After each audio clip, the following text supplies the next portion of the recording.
Halo semuanya, perkenalkan saya Jakaria Makmur Sombing.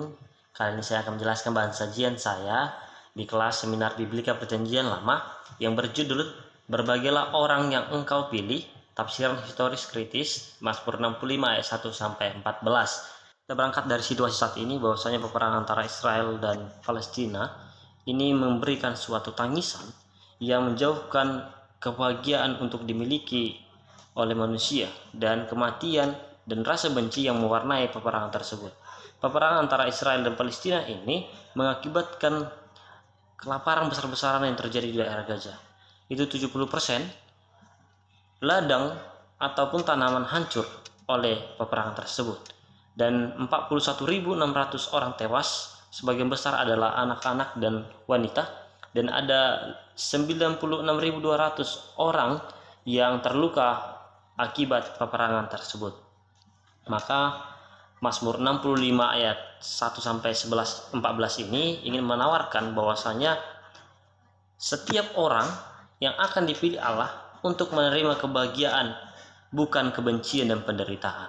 Maka Mazmur Daud ini ingin menyadarkan bahwa hanya pada Allah lah puji-pujian dan Allah yang menjadi satu-satunya hakim atas setiap tindakan yang bersalah, dan sebab dialah yang mempunyai segala sesuatunya. Dan Mazmur 65 ini menyatakan segala sesuatu akan datang kepada Allah, terlebih setiap yang bersalah. Ini mau menggambarkan bahwasanya Allah akan menjawab setiap kesalahan dengan keadilannya, sehingga tidak apa yang menurut manusia lakukan dan tidak menurut apa yang manusia pikirkan, tetapi apa yang Allah akan jawab. Dari teks ini Mazmur 65 memberikan suatu pertanyaan, yakni yang pertama, orang yang seperti apa yang Allah pilih sehingga bahagia, di ayat 5, dan mengapa semua yang hidup datang kepada Allah karena bersalah, dalam ayat 3. Dan perbuatan yang bagaimana yang Allah lakukan untuk menyelamatkan, dalam ayat 6. Dari pertanyaan tadi muncullah asumsi penulis bahwasanya Allah memelihara segala ciptaannya dan memilih orang yang dekat padanya dan yang datang kepadanya untuk menerima keselamatan dan kebahagiaan.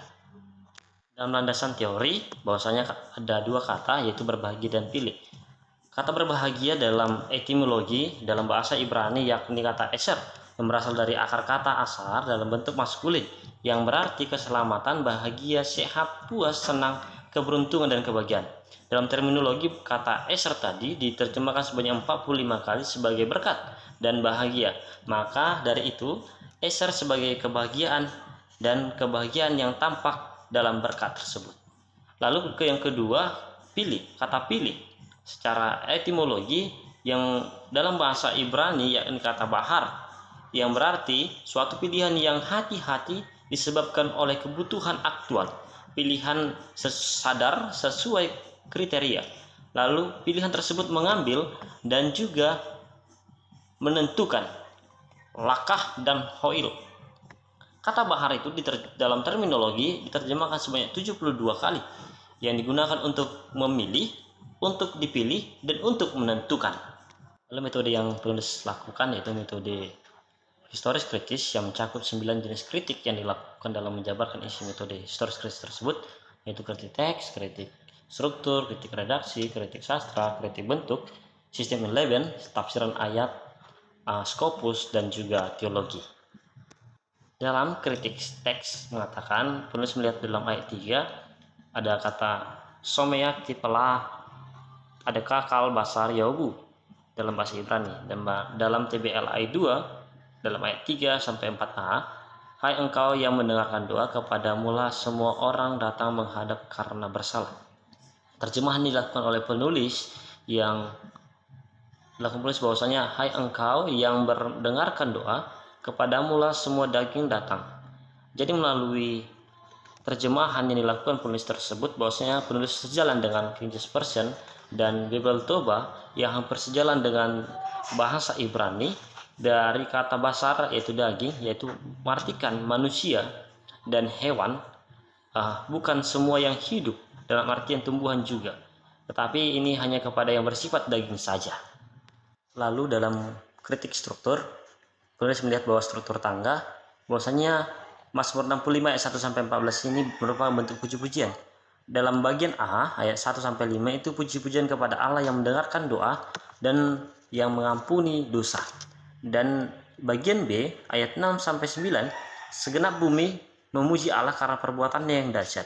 Lalu bagian C ayat 10 sampai 14 yaitu puji-pujian kepada Allah yang memberikan dan memberkati ladang dan ternak. Maka A sebagai respon bahwa Allah telah mendengarkan doa dan melakukan pengampunan dosa dengan memberikan keselamatan pada bangsa itu. Dan B menjelaskan bahwasanya bukan hanya manusia saja yang diperhatikan oleh Allah. Segala ciptaan dan seluruhnya merasakan perbuatan Allah. Dan juga C menjadi tolok ukur bahwasanya bukan hanya manusia yang Allah berkati dan kasihi.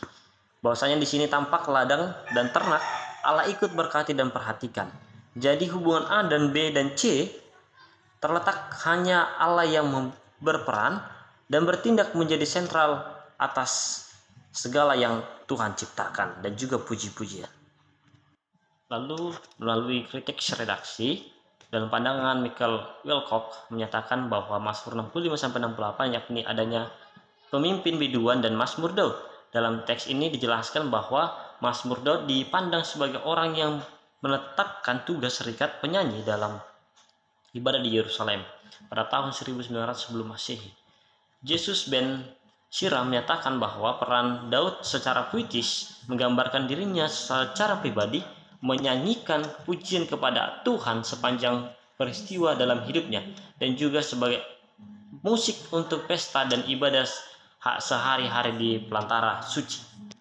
Lalu dalam kritik sastra yaitu penulis melihat adanya metafora dan bahasa yang digunakan, yaitu pertama kata mahkotai tahun ayat 12, kata mahkotai yang menunjukkan penetapan yang dilakukan oleh Allah memberikan kebutuhan yakni dengan menghiasi dan menempatkan tahun dengan baik. Dan kata bukit-bukit berikat pinggang kan ayat 13, kata rumput-rumput berpakaikan kawanan kambing domba ayat 14a, dan lembah-lembah berselimut gandum ayat 14b. Kata berikat pinggangkan dalam bahasa Ibrani adalah hagar, dan berpakaikan labas yaitu dikenakan pakaian, dan berselimut atap yaitu tertutup, yang menunjukkan bahwasanya kelimpahan yang Allah akan berikan dan Allah menyediakan dan juga memperlengkapi dan mencukupkan serta mempertahankan yang sudah Allah ciptakan, dan hanya Allah saja yang dapat melakukan ini. Itulah cara daripada Allah. Dan kritik bentuk bahwasanya tidak ada pengarang yang membantah akan Daud yang menjadi pengarang Mazmur 65 ini, tetapi ada pendukung bahwasanya zaman yang dirujuk pada itu adalah zaman Hizkia yang menjadi latar belakang yang cocok untuk penulisan Mazmur ini. Dan Mazmur ini tidak dikarang-karang, tetapi digunakan pada masa yang paling menggemparkan, yakni keterkaitan antara pengalaman masyarakat Israel dalam merayakan hasil panen dan pengharapan akan berkat Tuhan dalam memberikan dirayakan di Sion dengan berdoa. Dan Mazmur ini menggambarkan bahwasanya bangsa Israel pada saat itu sedang menghadapi situasi kemarau yang panjang, sehingga menggunakan ada motif-motif alam yang kuat dalam teks. Lalu dalam sistem Enlightenment, Mazmur 65 ayat 1-14 ini sedang berada dalam situasi di Yerusalem yang berdoa demi memohon kepada Allah agar diberikan hujan dan diberkati ladang, dan juga memohon atas segala pelanggaran yang bangsa Israel lakukan untuk diampuni, dan bangsa itu memohon agar diberkati seperti segala ciptaannya. Lalu dalam tafsiran ayat 1-3a, dalam ayat 1 itu menjadi prolog dalam Mazmur 65 ini, dan ayat 2 ini menyatakan keberadaan di Sion, bahwasanya nyanyian tersebut berkaitan dengan ritus-ritus peribadahan serta melakukan najar. Najar yang dimaksud di sini bahwasanya tidak membalas jasa, tetapi memberitakan kebaikan Allah. Dan ayat 3a bahwasanya Allah sebagai pendengar doa dan hanya Allah sebagai sumber pengharapan atas doanya. Dan ayat 3b-4 di sini menunjukkan bahwasanya ada kekurangan dan kelemahan manusia dalam tindakannya yang mempermalukan Allah sebagai penguasa atas segala sesuatu. Di sini tampak bahwasanya bangsa itu takluk akan dosa-dosanya, dan jadi satu sisi tampak manusia sedang mengakui kesalahan dan pelanggarannya, dan satu sisi lagi menunjukkan bahwa Allah yang menghapus dosa manusia tersebut dengan dekat kepada dan menghadap kepadanya. Jadi tampak Allah melakukan pengampunan dosa dan juga pembaruan atas manusia. Lalu dalam ayat 5 menjadi sentral keadaan daripada bangsa Israel yang memposisikan kebahagiaan yang merupakan sebuah kedekatan sesuai dengan kehendak Allah. Di sini tampak bahwasanya mereka datang ke tempat yang kudus, mendekat dengan kepada Allah, dan di tempat yang kudus tersebutlah tampak ada kebahagiaan karena tidak ada kekurangan yang terjadi di tempat tersebut. Kebahagiaan adalah berada tepat bersamanya dan dekat dengannya. Lalu ayat 6 sampai 9 ini merupakan tindakan-tindakan Allah. Di sini digambarkan bahwasanya Allah menjawab atas doa-doa bangsa itu. Lalu ayat 14, nah di sini tampak bahwasanya Tuhan mengampuni, Tuhan menjaga ciptaan tetap teratur, dan dalam bait terakhir Tuhan menyediakan kebutuhan hidup fisik.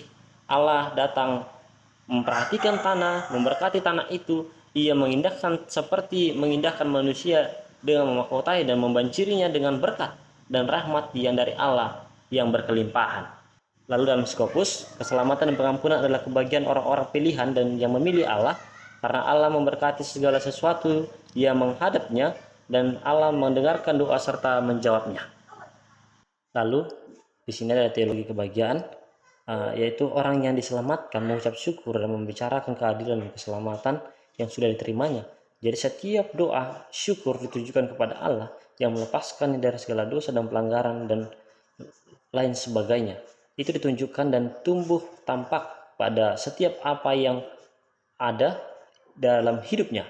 Bahwasanya Mazmur 65 ini menjadikan bahwasanya Allah sebagai pendengar, dan perbuatan Allah itu semakin tampak dirasakan melalui kebahagiaan yang tiada taranya.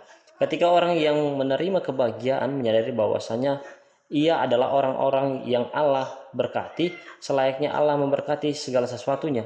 Allah dalam teologi kebahagiaan ini menjadikan Allah yang dekat dan akrab sebagai sumber kebahagiaan. Yang pastinya melalui kebahagiaan ini Allah semakin dirasakan bukan lagi sejauh doa, tetapi sudah sedekat kebahagiaan. Lalu dalam implikasinya, bahwasanya dalam perjanjian baru Yesus berbicara, datanglah kepada murid-muridnya dalam Matius 11 ayat 28, datanglah kepadaku semua yang letih lesu dan berbeban berat, aku akan memberikan kelegaan kepadamu. Tampak Yesus mengundang orang-orang untuk datang kepadanya, bukan yang Yesus pilih, tetapi orang yang datang kepadanya supaya diberikan kelegaan. Jika kita berangkat ke situasi peperangan antara Israel dan Palestina tadi yang mengakibatkan kelaparan yang besar di daerah Gaza, maka ketika kelaparan akan kebahagiaan berlangsung, ketika kelaparan atas pangan sandang berlangsung, ketika semua itu datang kepada Yesus, bahwasanya tampak bahwasanya Allah yang menjadi penghakim atas setiap perbuatan, sehingga tidak ada alasan untuk melanjutkan perang, sebab itu perlu mempertanggungjawabkan bahwasanya setiap yang dilakukannya akan dihakimi oleh Allah.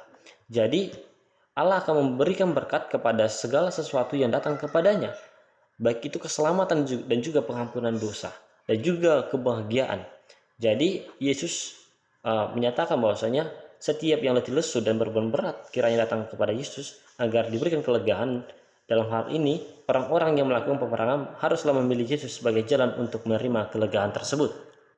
Dan kesimpulan, Mazmur 65 ini menjelaskan bahwa manusia memilih orang yang ia pilih sehingga berbahagia, yakni merujuk kepada orang-orang yang telah menyadari bahwa ketidakberdayaan atas tindakan-tindakannya, dan orang yang menyadari akan sebuah kelemahan dan sadar bahwasanya tidak dapat menyelamatkan hidupnya karena tindakannya sendiri, dan orang yang mengakui akan kelemahan yang datang menghadap kepada Allah, meminta akan pengampunan dan atas pelanggaran yang telah diperbuatnya, maka perbuatan-perbuatan Allah akan lebih dominan untuk menyelamatkan, dan hal ini merujuk kepada pengampunan dan atas pelanggaran dan menjawab setiap doa dari bangsa dan setiap orang-orang yang datang kepadanya, sehingga dan manusia tidak bisa melampaui Allah, sehingga tindakan Allah lebih dominan, dan peperangan akan berhenti ketika setiap orang datang kepada Allah, memperhadapkan setiap perbuatannya kepada Allah,